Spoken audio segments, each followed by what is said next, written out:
Hi guys, কি অবস্থা সবার? আজকে আপনার সাথে আমার একটা নতুন অভিজ্ঞতা শেয়ার করতে যাচ্ছি। আমার বাড়ি হচ্ছে রাস্তার পাশে। তো রাস্তার পাশে দেখি খোঁড়াখুড়ি চলিচ্ছে। যা দেখি যে এরকম ভেকু দিয়ে খোঁড়া হচ্ছে। বিশ্বাস করেন, আমি জানতাম না যে ভেকু এরকম ছোটও হয়। ৩ দাঁতের ভেকু এই প্রথম আমি দেখলাম। তো ভেকুর সামনে যে কাঁঠাল গাছটা আছে, আমরা ভাবছিলাম যে এই কাঁঠাল গাছটা হয়তো বা কাটা পড়ে যাবে। পরে দেখি আল্লাহর রহমতে আলহামদুলিল্লাহ গাছটা কাটা পড়েনি, ভালো হয়েছে। আমি ভিডিওটা লিখছি খুব ভোরে উঠে, কারণ এখনও কাজকাম শুরু হয়নি। কাজকাম শুরু হলে আর ভিডিও নিতেই পারবো না। অনেক গভীর করে কিন্তু এই খোঁড়াখুড়ি চলিচ্ছে। রাস্তা বাড়ানি হবে এই কারণে মূলত।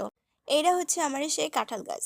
আচ্ছা, ভেকু কিভাবে মাটি তুলে সেটা আপনারা কি দেখবেন না? দাঁড়ান, আপনাকে দেখাই দিই। কিন্তু এত ভিড় হয়েছে, এত মানুষ এই ভেকুর মাটি কাটা দেখতে আসছে যে আমি সামনে যাই যে একটু ভিডিও নিব, এটা সম্ভব হয়নি। আমারে পাড়ার যত হিচ্ছি পিচ্ছি বাবুরা আছে সবাই এসে দেখছে।